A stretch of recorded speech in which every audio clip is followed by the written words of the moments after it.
Bismillahirrahmanirrahim. Assalamualaikum warahmatullahi wabarakatuh.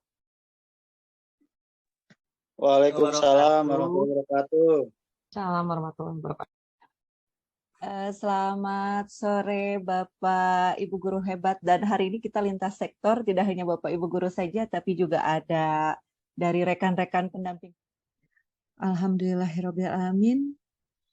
Puji dan syukur kehadirat Allah Subhanahu wa Ta'ala atas segala berkah dan rahmatnya. Pada hari ini kita dapat berkumpul, bertatap maya dalam keadaan sehat, dalam keadaan yang insya Allah luar biasa. Salam sejahtera bagi seluruh Bapak dan Ibu Guru dan juga rekan-rekan dari lintas sektor lain. Terima kasih banyak karena sudah hadir di room saat ini.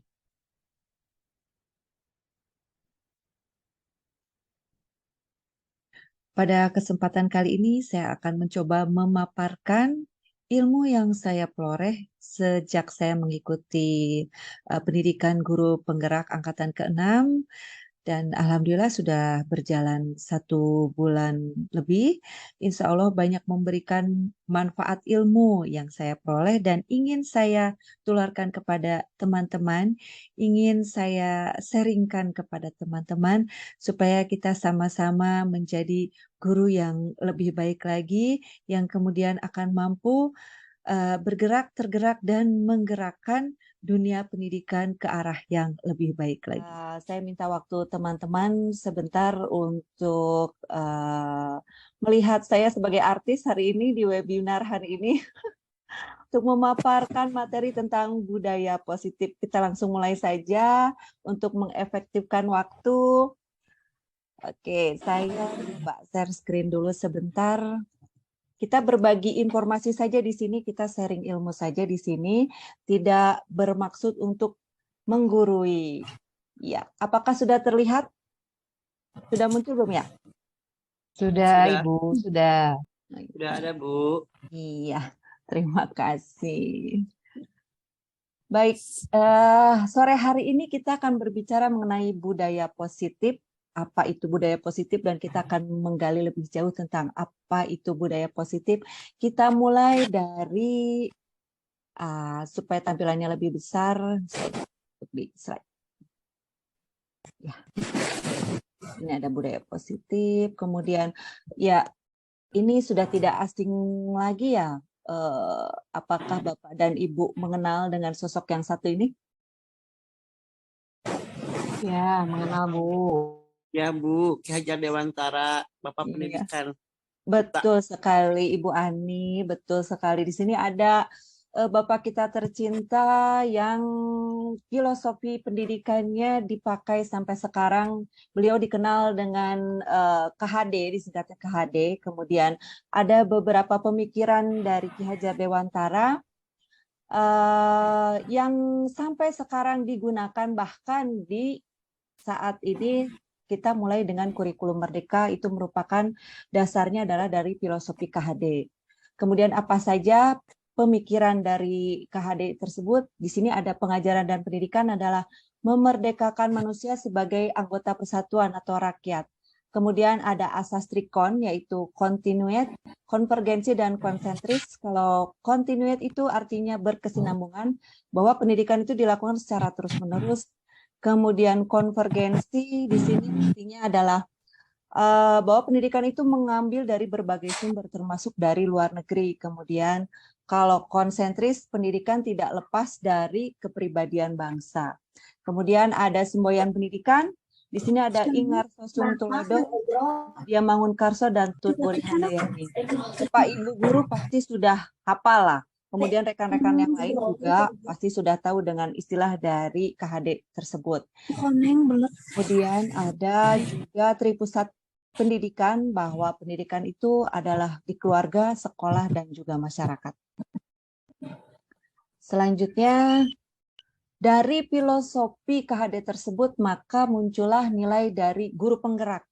Yang pertama ada mandiri, dalam artian guru itu dapat mandiri dalam mengerjakan segala tugas-tugasnya, kemudian reflektif, selalu melakukan refleksi, mengetahui kekurangan dan kelebihan yang dimiliki, kemudian ada kolaboratif, bisa bekerja sama dengan rekan-rekan, kemudian inovatif, itu berarti selalu berinovatif dan berpihak pada murid. Selanjutnya, peran dari guru penggerak. Nah, guru penggerak harus menanamkan nilai-nilai guru penggerak pada dirinya agar mampu melaksanakan kelima peran guru penggerak dengan baik. Apa saja? Yang pertama, menjadi pemimpin pembelajaran, menggerakkan komunitas praktisi, kemudian mendorong kolaborasi antar guru, menjadi coach bagi guru lain, dan mewujudkan kepemimpinan murid. Selanjutnya, inti dari seluruh pemikiran KHD itu sebetulnya ada berpihak pada murid. Jadi apapun yang kita lakukan itu sudah harus berpihak pada murid supaya murid merasa merdeka, bisa mengeksplor apa yang dimiliki, dan kita hanya bertugas untuk membimbing saja seperti itu. Sebetulnya tidak hanya pada murid, tapi bisa juga diimplementasikan, diaplikasikan kepada anak kita sendiri yang paling terdekat di keluarga. Jadi kita tidak bisa memaksakan sebuah pendidikan yang kita inginkan kepada anak kita sendiri, tetapi kita harus bisa menggali bakat apa yang dimiliki sesuai dengan kodratnya. Seperti itu. Baik, selanjutnya di sini ada visi guru penggerak. Visi seorang guru harus sejalan dengan filosofi pendidikan KHD. Inti dari filosofi pendidikan KHD sendiri yaitu menuntun segala kekuatan kodrat yang ada pada anak-anak seperti yang saya sebutkan sebelumnya. Jadi memang kita harus menciptakan student well-being. Jadi di mana anak itu dapat belajar, tidak hanya murid, mungkin anak kita sendiri belajar dengan nyaman tanpa paksaan. Intinya adalah itu, tanpa paksaan. Kemudian di sini ada visi guru penggerak. Visi yang saya ciptakan adalah menciptakan insan berkarisma, yaitu berakhlakul karimah, inovatif, cerdas, dan mandiri, cerminan dari profil pelajar Pancasila. Selanjutnya kita masuk ke dalam materi budaya positif. Nanti di sini kita akan mengeksplor apa itu pengertian budaya positif, kemudian disiplin positif dan nilai-nilai kebajikan universal, kemudian teori motivasi, hukuman dan penghargaan, restitusi, keyakinan diri, kemudian kebutuhan dasar manusia dan dunia universal, kemudian juga ada 5 posisi kontrol dan segitiga restitusi.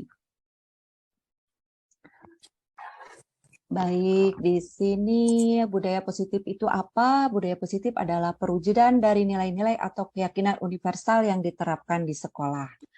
Sebetulnya kalau menurut saya budaya positif itu dimulainya tidak dari sekolah, sebetulnya dari keluarga, karena keluarga itu adalah lembaga yang paling kecil yang paling banyak waktunya untuk anak bersosialisasi. Kalau di sekolah hanya beberapa jam saja.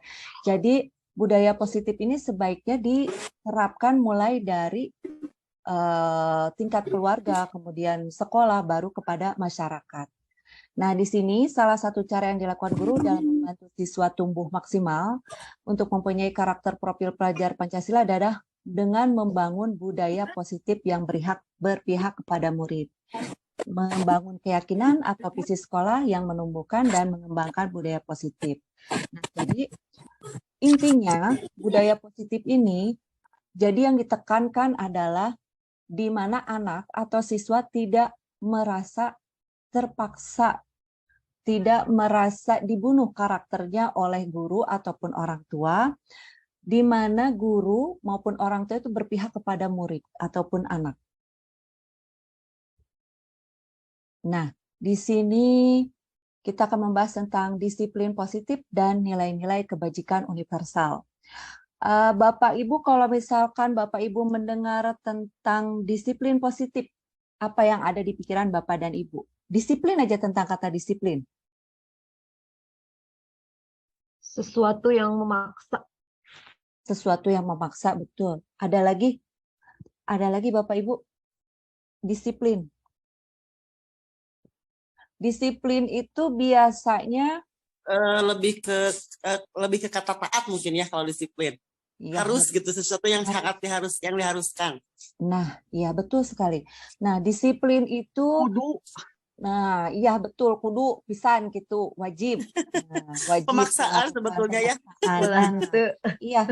Jadi disiplin itu sebetulnya dimaknainya sebagai sesuatu yang dilakukan seorang pada orang lain untuk mendapatkan kepatuhan pokok nama. Nah, selama ini yang Bapak Ibu guru lakukan di sekolah seperti apa? Selama ini kita tahunya tentang disiplin, mendisiplinkan anak gitu ya. Dengan berbagai aturan yang kita Haruskan. buat. Nah, terpampang di dalam tata tertib ya. Ya. Nah, sebetulnya setelah dikaji ternyata itu kurang tepat, tidak sesuai dengan nilai-nilai kebajikan. Karena di situ ternyata kita memenjarakan beberapa hak anak yang seharusnya tidak kita lakukan. Dan seharusnya kita memerdekakan, menurut Bapak Pendidikan seharusnya kita memerdekakan siswa. Tapi bukan berarti memerdekakan itu dalam artian losnya kumaha barudak, berarti hari itu mata. Mau nilainya bagus, oke, tidak ya sudah, tidak masalah kan. Tidak seperti itu merdeka dalam artian menurut KHD di sini. Nah, Bapak Ibu tadi sudah tahu bahwa disiplin itu lebih kepada sesuatu hal yang memaksa, ya.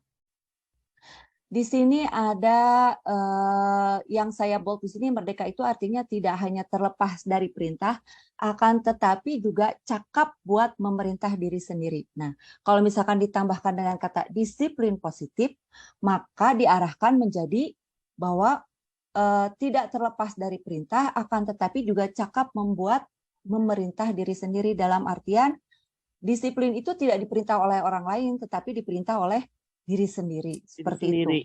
Nah, ketika kita sudah merasa bahwa kita bisa mendisiplinkan diri sendiri, otomatis itu kesadarannya sudah tumbuh, berbeda dengan yang dipaksakan. Karena sesuatu yang dipaksa itu belum tentu enak ya. Betul ya Bapak Ibu ya? Betul sekali. Iya. Nah, di sini seseorang yang memiliki disiplin diri, berarti mereka bisa bertanggung jawab terhadap apa yang dilakukan. Karena mereka mendasarkan tindakan pada nilai-nilai kebajikan. Nah, jadi memang harus tumbuh dari diri sendiri. Murid yang memiliki disiplin positif akan memiliki motivasi internal yang tinggi dalam menguasai diri untuk melakukan tindakan. Ya, jangan jauh-jauh lah. Jangan jauh-jauh kepada murid dulu, tapi terhadap diri kita sendiri sebagai seorang guru. Karena sebelum kita mengubah orang lain, maka harus mengubah diri sendiri dulu. Ketika kita sudah punya self-control terhadap diri sendiri, melakukan disiplin dengan kesadaran diri sendiri, maka itu hasilnya akan lebih baik gitu. Baru kemudian kita mentransfer ilmu tersebut kepada siswa. Selanjutnya, di sini ada motivasi perilaku manusia. Ada motivasi eksternal yang dari luar, berarti kemudian ini juga berarti ada yang kurang tepat. Motivasi eksternal, ini dua-duanya motivasi eksternal. Kemudian ada motivasi internal. Yang eksternal itu yang berasal dari luar untuk menghindari ketidaknyamanan supaya tidak dihukum. Oke lah, saya akan menggunakan seragam yang lengkap supaya tidak dihukum. Nah, itu motivasi eksternalnya karena takut dihukum, berarti ada dorongan dari sekolah. Kemudian untuk mendapatkan imbalan dari orang lain atau institusi, misalkan saya harus punya nilai yang bagus. Berarti itu kan timbulnya dari siapa motivasinya? Eksternalnya berarti dari guru. luar. Iya, dari guru, betul, dari luar. Kalau untuk motivasi internalnya, untuk menghargai diri sendiri menjadi insan sesuai harapan kita. Kalau kita melihat dari 3 motivasi ini, yang paling baik adalah yang mana? Untuk nomor berapa? Motivasi yang datang dari dalam diri murid. Iya, betul sekali Bu Meli. Motivasi internal dengan tujuan disiplin yang positif. Betul. Kemudian, di sini ada hukuman dan penghargaan. Adakah Bapak dan Ibu guru di sini, atau misalkan rekan-rekan saya juga yang di pendamping, yang sudah mempunyai anak, pernahkah memberikan hukuman atau penghargaan kepada anak-anak? Pernah. Ada yang sudah memberikan hukuman. Bu Tia sepertinya sering sekali memberikan hukuman kepada siswa. Terlihat dari wajah Bu Tia. Sering. Sering sekali Bu Tia memberikan galak. hukuman. Iya. Dalam bentuk apa Bu Tia memberikan hukuman kepada siswa? Kemana ke siswa? Ke siswa. Ya, kalau memang dia tidak mengerjakan tugas, nah kita lihat dulu apa kendalanya. Seperti Betul. itu. Nah, kalau memang satu dia jauh dari teman, maka ya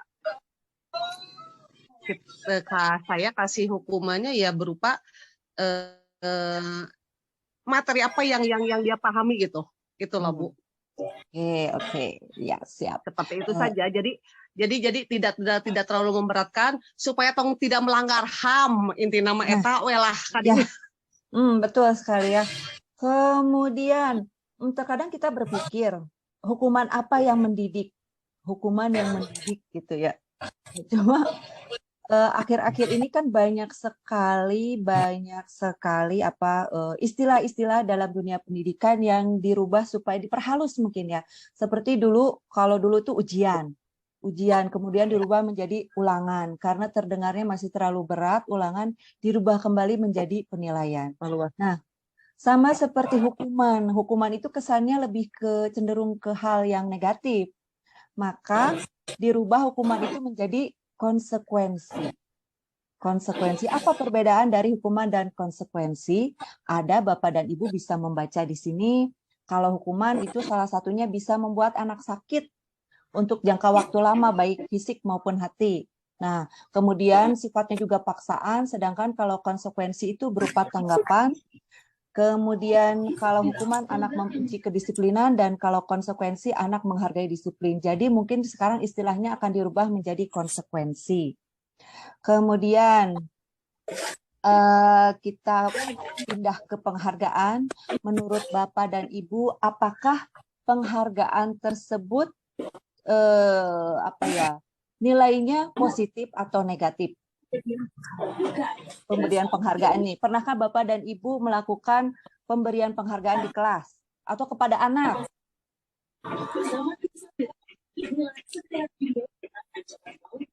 Ibu Lastri pernah memberikan penghargaan kepada siswanya?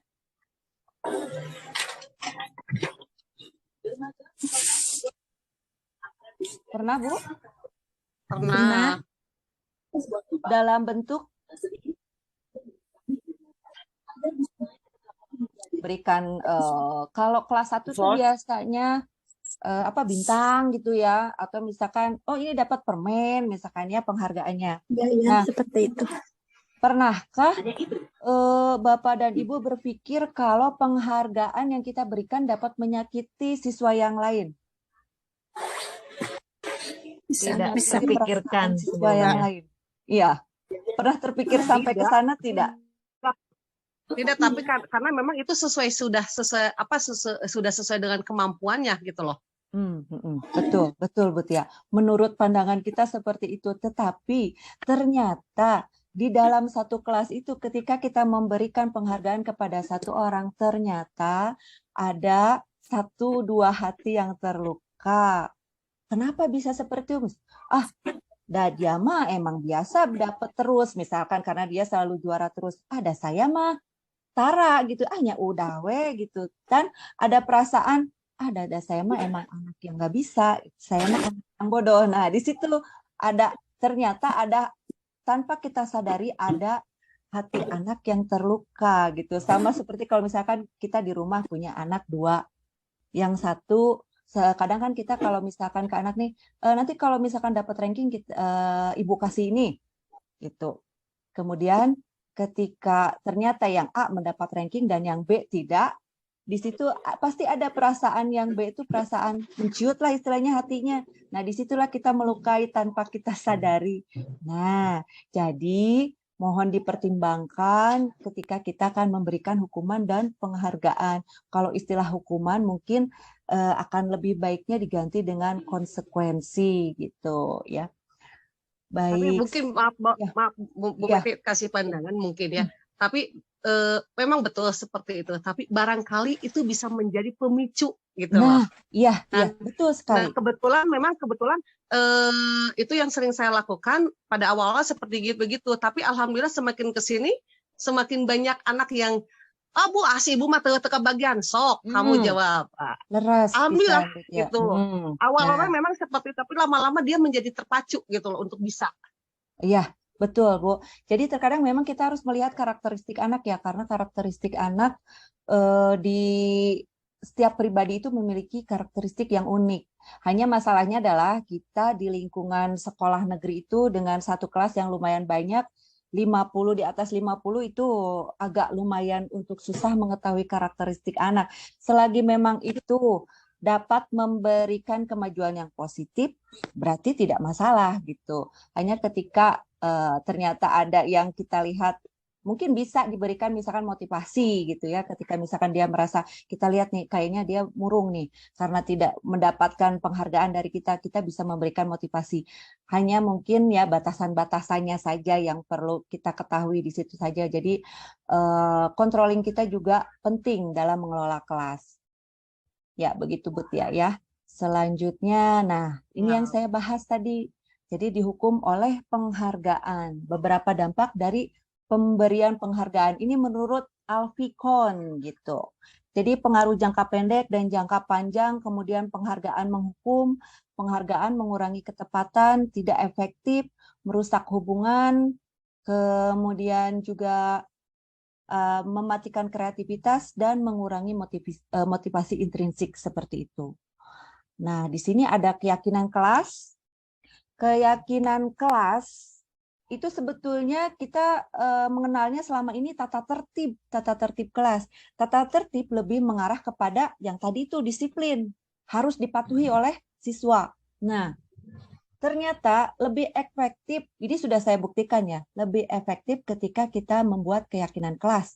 Keyakinan kelas itu kesepakatan kelas. Jadi tidak bersifat tata tertib, dirubah lagi bahasanya menjadi kesepakatan kelas. Kesepakatan kelas itu dibuat dari dua pihak, siswa dan juga guru. Kalau tata tertib itu biasanya sekolah atau guru yang buat. Kalau keyakinan kelas atau kesepakatan kelas, kita buat bersama-sama. Misalkan di awal pembelajaran, kita sepakat untuk tidak, misalkan ketika ada yang ngobrol, kemarin seperti yang Bu Justin bilang ya, kalau ada yang berbicara, berarti yang lain diam. Itu salah satunya. Dan itu sangat efektif daripada kita hanya menerapkan tata tertib gitu. Dengan anak juga seperti itu. Jadi sesuatu yang dibuat berdasarkan kesepakatan itu akan dipatuhi oleh kedua belah pihak daripada lebih bersifat ke tata tertib. Nah, di sini ada kebutuhan dasar manusia. Ada belonging, survival, power, fun, dan freedom. Ini udah sepertinya saya tidak perlu menjelaskan lagi. Kalau belonging itu ingin dicintai, seperti Bu Tia sekarang sedang dalam masa pencarian, Bu Mirna juga sama. Kemudian kalau fun itu butuh kesenangan, freedom butuh kebebasan. Kalau power itu sudah pasti ya, setiap orang ingin punya kekuasaan lah. Kalau survival ini untuk bertahan. Nah, di sini Mencari ada cinta. 5. Betul begitu. Nah, di sini ada 5 posisi kontrol. Kalau di dalam kelas, sebetulnya tidak di dalam keluarga juga ternyata seperti ini. Ada 5 posisi kontrol. Yang pertama penghukum, kemudian pembuat orang merasa bersalah, ada sebagai teman, ada pemantau, dan manajer. Sekarang saya ingin kembali merefleksi diri kita masing-masing. Kita ada di posisi mana nih ketika kita menghadapi anak, ketika kita menghadapi siswa di kelas yang membuat masalah. Ayo yang ramai, ayo gandeng di kelas nih. Apa ucapan pertama yang kita berikan? Tonggarang Hei deh. anak-anak, hei anak-anak, sayang jangan berisik. Betul ya. Gadeng. Iya, apalagi Soalnya kan saya misalkan mau ngajar kelas bawah. Oh, jadi nah, hei anak-anakku sayang, pinter, hmm, soleh, jangan berisik hmm, ya. seperti itu Bani, betul sekali. Ada teka wajahan Bu Ani. Ih, itu apalun. Kamu klase itu berarti ya Allah. Nah, iya. Jadi ketika kita menunjuk-nunjuk menyakiti tas si eta matah. Nah, biasanya suka gitu ya kalau ada yang di kelas suka berbuat anak si eta matah. Nah, itu posisi kita sebagai penghukum gitu. Kita sudah menyatakan kalau dia si eta matah sok gandeng we pagawean da tukang ieu oces tukang heureuy. Nah, itu kita sudah memberi cap. Berarti kita menghukum anak tersebut. Itu. Kemudian ada di sini membuat orang merasa bersalah. Nah, manemanya geus nyaho cek ibu teh capek ieu teh cik atuh. Nah, itu membuat anak merasa bersalah seperti itu teh gitu ya Bu ya. Ini berdasarkan teorinya begitu. Kemudian kalau misalkan teman, kalau teman mungkin ya kita ngobrolnya seperti teman gitu. Jadi membuat alasan-alasan untuk muridnya, terus perkataannya misalkan, ayolah buat ibu ini mah ya, gitu nya. Masa sih nggak mau? Nah itu sebagai teman. Kemudian kalau sebagai pemantau kita mengingatkan tata tertib di sini apa? Udah tahu kan tata tertib di sini? Nah, atau keyakinan kelasnya apa? Kesepakatannya apa? Nah, itu adalah pemantau. Berbeda lagi dengan manajer, kita biasanya mengajukan pertanyaan-pertanyaan lebih kepada kenapa kamu melakukan alasan gitu. Lebih kepada alasan kenapa kamu lakukan itu sih gitu. Ada apa gitu. Nah, itu posisi kita sebagai manajer. Mau di rumah, mau di sekolah sama bisa menerapkan hal tersebut. Nah, yang positif di sini, dari 5 posisi kontrol ini menurut Bapak dan Ibu yang mana? Apakah penghukum, pembuat orang merasa bersalah, teman, pemantau, atau manajer? Ya, apakah penghukum, pembuat orang merasa bersalah, teman, pemantau, atau manajer?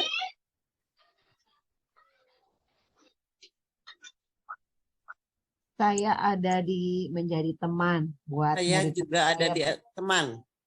Menjadi teman. Ada yang pemantau, ada yang manajer, atau ada yang penghukum? Pasti ya, pasti. Kalau misalkan menurut saya pernah kita lakukan semua. Sebagai seorang guru pernah kita lakukan, hanya istilah-istilah ini baru kita dengar belakangan ini mungkin ya. Apalagi mungkin ada yang baru hari ini mendengar istilah-istilah ini. Yang terbaik kita lakukan adalah di antara zona pemantau atau manajer. Kalau teman terkadang juga kadang kalau misalkan dengan siswa karena terlalu dekat dengan gurunya, mereka lupa batasan dan tidak menghormati kita sebagai guru. Biasanya seperti itu. Kalau memposisikan sebagai teman. Kalau pemantau kita banyak mengingatkan, kalau manajer kita sudah bisa mengelola gitu. Nah, seperti apa? Di sini kita akan mengenal segitiga restitusi. Nah, banyak sekali yang saya pelajari, saya pribadi di segitiga restitusi ini. Ini untuk apa sih? Ini untuk intinya memecahkan masalah untuk supaya mencari kenyamanan di antara kedua belah pihak gitu. Jadi yang dicari Memecahkan adalah masalah tanpa masalah. betul sekali Bu Meli, memecahkan masalah tanpa masalah. Jadi nanti pada akhirnya adalah win-win solution seperti itu ya. Jadi tidak ada yang merasa dirugikan dan juga tidak ada yang merasa diuntungkan. Jadi kedua-duanya merasa diuntungkan. Seperti apa itu segitiga restitusi? Nah, ini. Misalkan ketika ada siswa Bapak dan Ibu di kelas yang bermasalah, apakah Bapak dan Ibu langsung menyelesaikan masalah tersebut di kelas atau memanggil siswa tersebut? Tidak di depan siswa yang lain maksudnya. Memanggil dulu, Bu. memanggil. Jadi dipisahkan ya, tidak langsung apa ya namanya? Tidak langsung lamun bahasa Sundana naon ya? Menegur di depan Nah, teman-temannya. menegur, betul, Bu Meli, tidak langsung menegur. Nah, terkadang kan karena kita emosi itu Atau lose ngambek mah control langsung we. jadinya. Tah, jebret jebret jebret we gitu. Tanya seperti Mutia gitu, jebret jebret jebret ya pokoknya mah beres harita gitu. Dan ternyata itu memberikan dampak yang luar biasa kepada siswa tersebut juga kepada siswa yang lain gitu. Nah, yang sebaiknya kita lakukan yang pertama adalah memanggil siswa tersebut, kemudian kita melakukan segitiga restitusi. Langkahnya, yang pertama validasi tindakan yang salah. Apa itu? Kita menanyakan dulu alasannya apa, gitu. Kenapa melakukan? Sudah pasti tidak dengan emosi ya, tidak dengan emosi tinggi, tapi dengan nada suara yang rendah yang tidak menunjukkan emosi. Kemudian yang kedua, kita mengingatkan kesepakatan yang sudah kita buat bersama, itu kita ingatkan supaya dia sadar, oh iya, kita menggiring dia kepada kesadaran sendiri, menyadari kesalahannya, seperti itu. Barulah yang ketiga, kita menstabilkan identitas, kemudian memberikan motivasi, dan mencari solusinya bersama-sama. Oh iya, karena saya salah, berarti kira-kira konsekuensinya harus apa? Biarkan si siswa sendiri yang mau bertanggung jawab dengan tindakan yang sudah dia lakukan. Seperti itu. Nah, hal-hal tersebut dari tadi yang disiplin positif, kemudian sampai dengan pembahasan segitiga restitusi, pada akhirnya akan bertujuannya adalah apa? Membentuk budaya positif untuk membentuk karakter siswa menuju profil pelajar Pancasila. Seperti itu, Bapak dan Ibu. Begitu. Ini contohnya ada di sini, tapi karena ini kita di Zoom dan waktunya sangat terbatas, nah jadi kita melakukan diskusi seperti ini dengan siswa. Ya, hanya tatap muka berdua saja dengan yang bermasalah. Seperti itu ya. Bapak dan Ibu guru, rekan-rekan sekalian, saya coba untuk share screen video tentang segitiga restitusi. Iya. Mudah-mudahan ini ada suaranya. Terdengar tidak ya? Enggak, Bu. Nggak terdengar. Terdengar Bu Guru.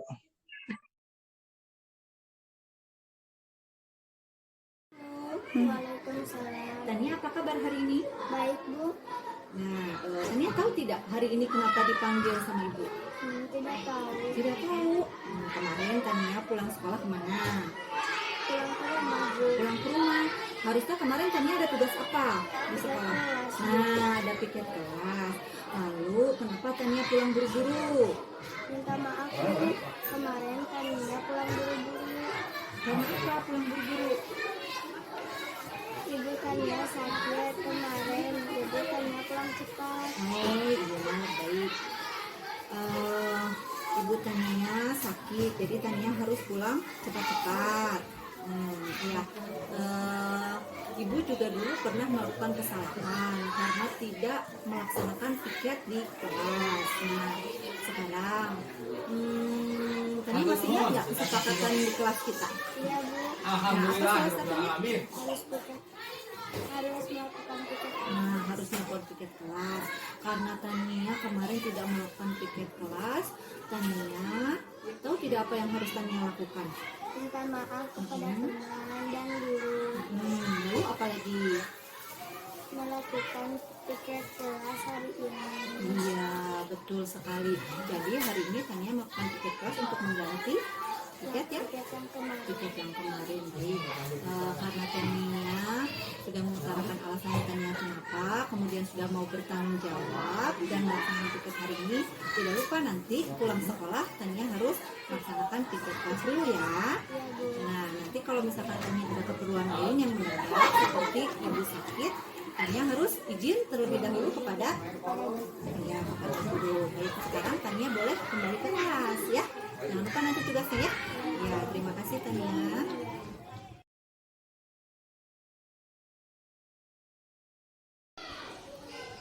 Coba Rizka dan Adkani, Ibu tanya, hari ini tuh cerah sekali, tapi kenapa tadi Ibu lihat di luar kalian bertengkar?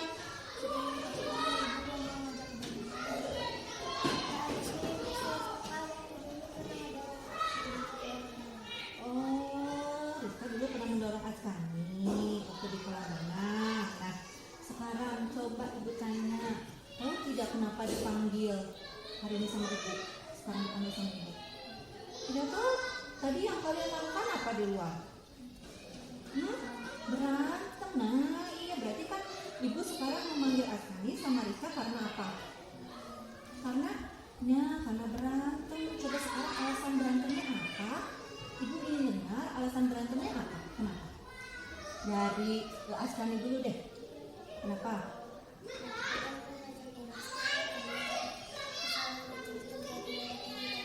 Oh gitu. Kalau Rizka kenapa berantem sama Asani?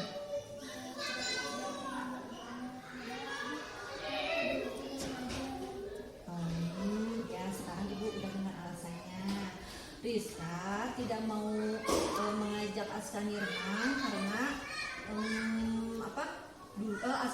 Asani tidak mau ajak Rizka berenang karena Asani dulu pernah didorong sama Rizka.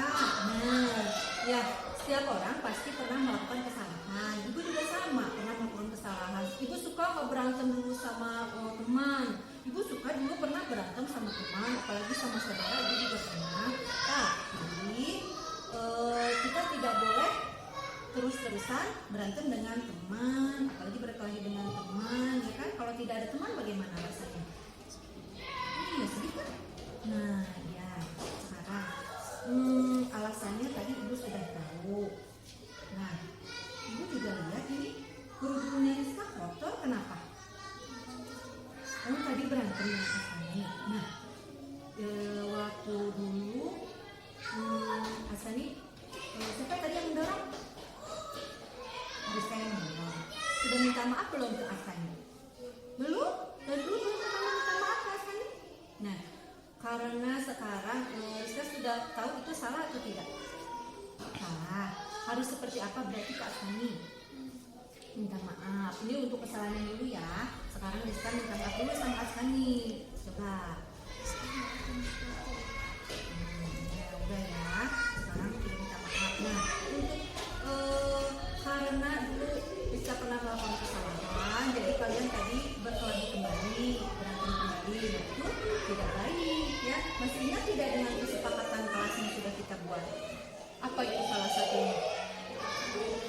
Tidak boleh. Nah, tidak boleh berantem, tidak boleh berkelahi. Nah, sekarang karena kalian sudah menyadari kesalahan kalian, berarti harus apa? Harus apa? Saling apa? Nah, harus saling memaafkan satu sama lain. Nah, ibu sekarang mau lihat ini, kalian bermaafkan dulu. Ayo gimana maaf-maafannya? Nah, kalau sudah minta maaf, kan ibu lihat tuh kerudungnya Rizka tuh kotor, harus bagaimana? Oh ya, nanti sama Asani bertanggung jawab untuk mencuci kerudung Rizka, ya. Rizka harus memaafkan Asani juga sama, ya. Di sini tidak ada yang salah atau yang benar. Yang pasti kalian berdua harus bertanggung jawab dengan apa yang sudah kalian lakukan, ya. Sudah. Dari sini tidak boleh berkelahi lagi. Kemudian jangan lupa nanti tugasnya membantu kerudung Rizka untuk dibersihkan ya, Asani ya.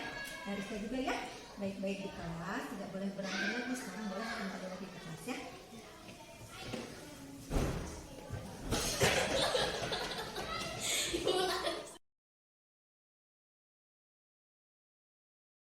Assalamualaikum warahmatullahi wabarakatuh. Saya senang ketika Ibu Meti mau memaafkan kesalahan saya dan saya dapat bercerita dengan jujur tentang keadaan saya. Pada waktu itu saya nyaman dan tidak takut saat berbicara dengan Ibu Meti. Assalamualaikum warahmatullahi wabarakatuh. Assalamualaikum warahmatullahi wabarakatuh. Kami sangat senang karena kami tidak dimarahi oleh Ibu Meti meskipun kami sudah berkelahi dan berbuat keributan di sekolah. Dan kami juga merasa senang karena telah menyampaikan perasaan kami dengan jujur. Kami juga merasa nyaman dan tidak takut menyelesaikan masalah ini dengan Ibu Meti. Terima kasih Ibu Meti. Wassalamualaikum warahmatullahi wabarakatuh. Iya. Adakah Bapak dan Ibu ini yang pernah mengimplementasikan segitiga restitusi? Atau mungkin caranya seperti yang barusan di video lah. Mungkin kita masih awam dengan istilah segitiga restitusi. Dalam hal apapun tidak terhadap tidak terhadap siswa saja, tapi misalkan kepada anak juga. Apakah Bapak dan Ibu pernah melakukan segitiga restitusi?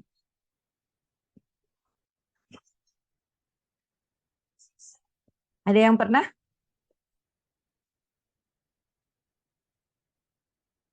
Halo, Bapak dan Ibu? Ya Halo? Bu, hadir. Ya, Tidak. iya. Bu Meli pernah melaksanakan segitiga restitusi di kelas, Bu, atau di Eh, sekolah? iya Bu, pernah. Waktu itu anak melakukan kesalahan seperti halnya mengganggu temannya di dalam kelas. Itu kita bawa dulu anak di suatu tempat. Kebetulan kita kan nggak ada ruang BP ya kalau di SD. Iya, Jadi kita betul. bawa dulu anak ke perpus yang dekat dengan kelas saya. Di sana anak ditanya, eh, oh, kenapa tadi mengganggu teman di kelas? Kemudian anak tersebut menjawab, "Eh, iseng Bu," katanya. Mm-mm. Kemudian dari situ saya tidak langsung menghakimi anak tersebut. Saya ikut dulu larut dalam situasi anak tersebut dengan menyatakan iseng itu sangat menyenangkan ya, seperti itu. Iya, betul. Ketika anak seperti itu, ketika saya mengungkapkan ikut larut dalam perasaan anak itu, dia langsung, oh kok nggak nyangka gitu, kok ibu nggak langsung marahin saya Nah, gitu iya, istilahnya gitu. betul, Dia betul. sadar sih dengan kesalahannya gitu. Kemudian setelah itu kita mengobrol dari hati ke hati dengan anak tersebut, sehingga lahirlah pilihan-pilihan untuk anak untuk melakukan hal yang lebih baik lagi. Seperti itu, Ibu. Nah, iya, betul, Bu. Eh, pastinya, apa yang Ibu rasakan ketika melakukan segitiga restitusi ini? Apa yang Saya nggak dirasakan? tahu kalau ini adalah segitiga restitusi Segitiga ya, Bu restitusi. ya. Hmm. Heeh. Eh, yang saya tahu, saya ingin masuk dulu ke dunia anak, bisa merasakan dulu apa perasaannya gitu. Ternyata ini namanya segitiga restitusi. Iya. Awalnya memang sedikit kita harus memang pintar berbicara, pintar larut ikut ke anak gitu ya. Nah, Baru iya, bisa betul. melaksanakannya. Kadang-kadang kan kita terbawa emosi juga kita kan langsung aja gitu eksekusi dor gitu ya. Betul. Ternyata ternyata tidak seperti itu gitu. Jadi memang kita harus benar-benar memanage diri agar bisa memberikan pilihan-pilihan solusi buat anak kita agar mereka menjadi lebih baik lagi. Begitu Ibu. Nah, iya, betul sekali, Bu. Di kelas atau di sekolah seperti itu ya. Mungkin dari Bapak, Ibu yang lain ada pengalaman ketika di rumah menghadapi anak sendiri?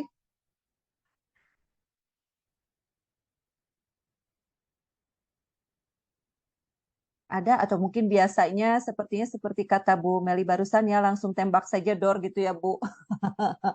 Ya, segitiga restitusi ini yang sudah saya praktekkan memang banyak memberikan manfaat sekali. Jadi langkah awalnya adalah kita berusaha menggali dulu, kita berusaha memancing anak dengan pertanyaan-pertanyaan supaya dia mau mengungkapkan alasan di balik tindakannya, kemudian kita membuat dia merasa nyaman dulu untuk mau bercerita kepada kita tentang semua alasannya kenapa, kemudian banyak hal yang akan kita tahu setelah mereka dengan sendirinya mengalir berbicara gitu. Nah, itu pun setelah saya praktekkan di sekolah ternyata tidak hanya di lingkungan sekolah saja kita bisa praktekkan segitiga restitusi ini, tapi di lingkungan keluarga pun dengan anak sendiri kita bisa praktekkan. Bahkan yang akhir-akhir ini saya praktekkan ini ketika berhadapan dengan orang tua murid. Ketika ada kasus-kasus tertentu berhadapan dengan orang tua murid, saya ingat dengan segitiga restitusi dan alhamdulillah jadi minim konflik ketika kita melaksanakan segitiga restitusi karena pada awalnya kita mencoba mengeksplor dulu, mencari tahu alasannya seperti apa, kemudian kita menstabilkan identitas itu dalam artian kita berusaha memberikan motivasi, kita juga tidak menyalahkan, kemudian berusaha untuk menganggap bahwa sama, kita juga pernah melakukan kesalahan. Nah, di situ menstabilkan identitas baru, kemudian menanyakan keyakinan, mengingatkan kembali apa yang sudah kita sepakati sebelumnya, begitu. Nah, mungkin dari Bapak dan Ibu ada yang ingin ditanyakan terkait apa yang sudah saya sharing, terkait apa yang sudah saya ceritakan tadi mengenai budaya positif. Barangkali dari Bapak dan Ibu ada yang ingin ditanyakan? Atau Ibu, iya, bagaimana? Saya stop sharing dulu ya. Iya, baik. begini Bu, budaya positif ya. Iya. Bagaimana kita menerapkan budaya positif di sekolah bersama rekan-rekan kita di sekolah, Ibu? Nah. Saya bingung. Iya. Kita tuh memang benar-benar harus positif satu sama lain ya, antara seluruh warga sekolah. Jadi tidak dengan siswa saja gitu, tidak dengan murid saja. Itu bagaimana ya membangunnya? Karena memang saya rasa itu sangat sulit sekali. Karena perbedaan kebutuhan kita, jadi memang menyatukannya tuh sangat susah gitu. Itu adakah Ibu trik tertentu agar kita bisa seiring sejalan seirama begitu? Iya, baik. Begitu, Sebelum Ibu, mangga. mohon maaf, sebelum saya menjawab pertanyaan dari Bu Meli, mungkin ada dari Bapak dan Ibu yang ingin sharing pengalaman. Dari Bu Tia mungkin. Bagaimana untuk menjaga, apa tadi Bu Meli, budaya positif ya? Budaya positif dengan rekan kerja, atau dari Bu Ani, dari Bu Lastri, atau dari rekan-rekan lintas sektor. Ini kan kita berbeda organisasi nih. Mungkin ada trik-trik, ada ada pengalaman tersendiri bagaimana membangun budaya positif dengan sesama rekan kerja. Karena kalau budaya positif dengan rekan kerja itu kan tidak hanya antar guru saja berbicara di sini, tapi secara umum. Ada yang ingin sharing pengalaman, silahkan. Bu Tia mungkin. Yang jelas satu, kepada Apa diri itu? sendiri. Diri sendiri dulu, bahwa kita harus berpikir positif, insya Allah. Itu saja Yang lain saya. juga. Simpel. Berpikir positif terhadap diri sendiri, baru kemudian nanti juga bisa menularkan kepada rekan-rekan, seperti itu Bu Tia. Ya, Iya, karena luar biasa. kadang-kadang kita maksudnya gini, kalau untuk menanamkan seperti itu memang agak-agak susah, karena apa ya, setiap orang mempunyai pikiran dan hati yang itulah yang seperti itu ya. Nah, jadi saya orangnya simpel. Saya berpikir positif, insya Allah kedepannya diberi kelancaran. Begitu aja lah. Saya orangnya tidak simpel. Singkat, padat, jelas. Mikiran batu, mikiran sorangan gelir, gitu. Nah, itu mohon restu besar. Iya. Jadi berpikir positif untuk diri sendiri itu. Itu saja dulu bagi saya pribadi. Entah mungkin ada pendapat yang lain, atau mungkin pendapat saya barangkali salah atau kurang tepat. Ya ada pendapat dari rekan-rekan lain, jadi saya bisa mengambil ilmunya gitu loh. Iya, boleh silahkan. Bapak Ibu yang lain boleh sharing, kita sharing aja di sini ya. Mau dihukum pengen mau dicepret ya. Ya. Bagaimana Ibu Ani, adakah pengalaman bagaimana membangun budaya positif dengan sesama rekan Kalau kerja? menurut saya membangun budaya positif di sesama rekan kerja itu kita mindset kitanya dulu ya. Mindset kitanya dulu, kalau di sekolah itu kita kan sebagai keluarga, sebagai saudara. Nah, sehingga ketika mindset kita mereka adalah saudara kita, mereka adalah keluarga kita. Jadi kita tidak akan punya efek negatif mungkin ya, kalau nggak perasaan Ya. negatif, apalagi menganggap mereka sebagai saingan. Nah, Nah, betul. biasanya begitu kalau misalkan kita sudah menganggap orang lain sebagai saingan kita, di sana suka muncul-muncul efek-efek yang negatif. Nah, kalau kita rubah mindset kita bahwa mereka adalah rekan kerja kita, itu keluarga kita, mereka itu sahabat kita. Jadi dengan otomatis eh, kita di sana sebagai tim untuk bekerja sama gitu. Ya, betul sekali. Tadi Bu Tia ada berpikir positif. Kalau dari Bu Ani, mindset. Mindset yang harus positif. Sepertinya begitu bisa bisa saya simpulkan. Ini dari rekan-rekan guru semua. Bagaimana kalau dari lintas sektor nih? Ada Ibu Rizka, ada Om Aus, ada Pak Gaus, dan juga ada Pak Bembeng. Mungkin bisa menjelaskan bagaimana menerapkan budaya positif dengan rekan-rekan kerja. Ada yang bisa sharing di sini?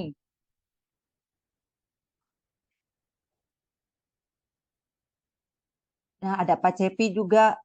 Ternyata banyak nih dari lintas sektor. Ada Pak Cepi, ada Ibu Rizka, ada Pak Bambang, ada Pak Gaus Sopyan, ada juga Pak Abdul Muiz. Boleh memberikan tanggapannya? Halo? Sepertinya pada malu-malu nih ya. Baik, Bu Meli, saya coba tambahkan. Bagaimana tadi dari pertanyaan Bu Meli itu menerapkan budaya positif dengan sesama rekan kerja. Memang ketika kita berada di sebuah lingkungan, itu bukan lagi berbicara tentang satu orang pribadi dengan satu pikiran, tapi berbicara dengan beberapa orang dan beberapa pemikiran, beberapa karakteristik juga yang pastinya beda-beda. Nah, betul tadi yang dikatakan oleh Bu Tia, ketika kita berpikir positif, ya insya Allah gitu, yang lain juga akan berpikir positif. Begitu juga dengan tadi pendapat dari Bu Ani bahwa mindset kita juga harus positif, jadi mungkin tidak banyak seudon kepada orang lain, kemudian kita juga tidak menganggap orang lain itu sebagai saingan, tetapi rekan kerja. Itu merupakan tips-tips yang mungkin bisa diterapkan. Dan sedikit tambahan dari saya, ketika kita ingin merubah sebuah lingkungan, lingkungan itu tidak akan berubah jika memang kita sendiri tidak berusaha untuk merubah diri kita sendiri. Jadi kalau melihat orang dewasa itu tidak ingin digurui, tidak ingin diceramahi istilahnya.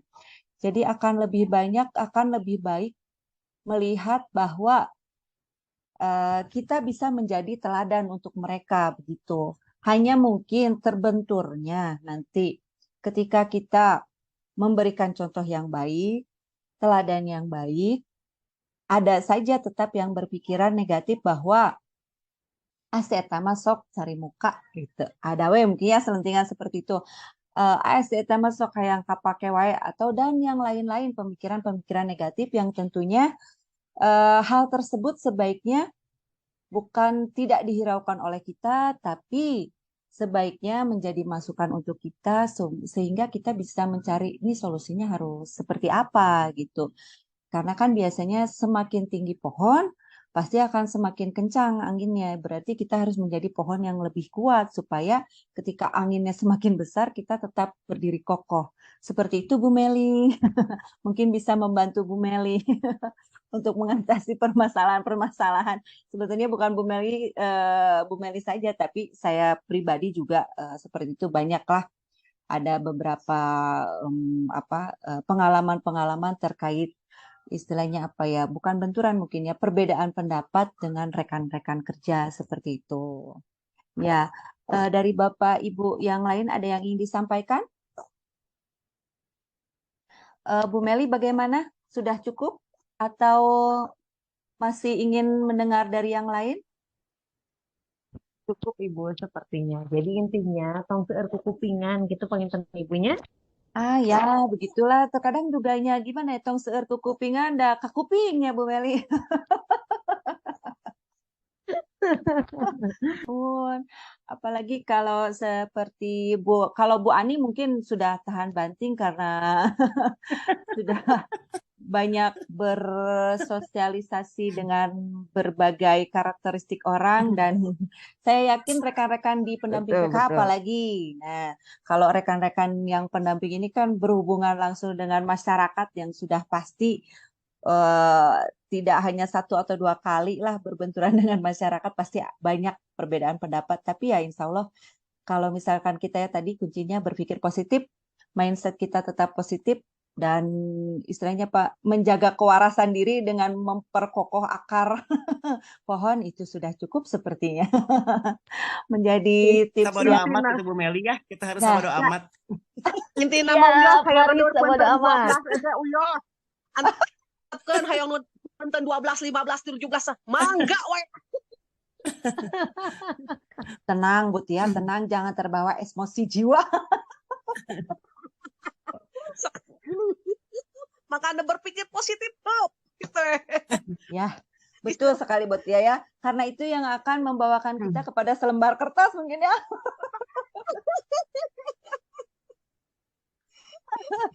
Dua Iya. huruf.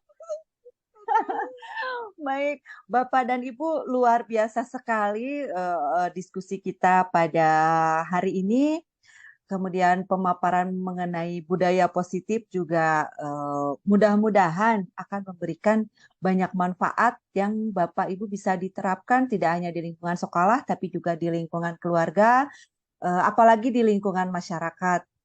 Eh, karena waktu juga yang terbatas, saya mengucapkan banyak terima kasih karena sudah hadir di room ini, sudah mendengarkan saya bercuap-cuap, melihat wajah saya yang sangat glowing karena terpapar oleh lampu yang luar biasa, supaya efek cahayanya terlihat dan keglowingan yang hakiki juga sama terpapar. Terima kasih banyak sudah meluangkan waktunya kepada rekan-rekan guru dan juga rekan-rekan lintas sektor. Terima kasih banyak. Benar-benar rekan-rekan yang luar biasa yang sudah banyak mendukung saya. Mudah-mudahan nanti di lain kesempatan kita bisa sharing ilmu lagi, berbagi pengalaman lagi. Ya, terima kasih banyak. Salam sehat selalu untuk semuanya. Mudah-mudahan kita sebagai guru bisa mewujudkan siswa yang berkarakter, kemudian juga sesuai dengan profil pelajar Pancasila. Terima kasih banyak, mohon maaf atas segala kekurangan. Wabillahi taufiq wa hidayah. Wassalamualaikum warahmatullahi wabarakatuh. Salam. Waalaikumsalam.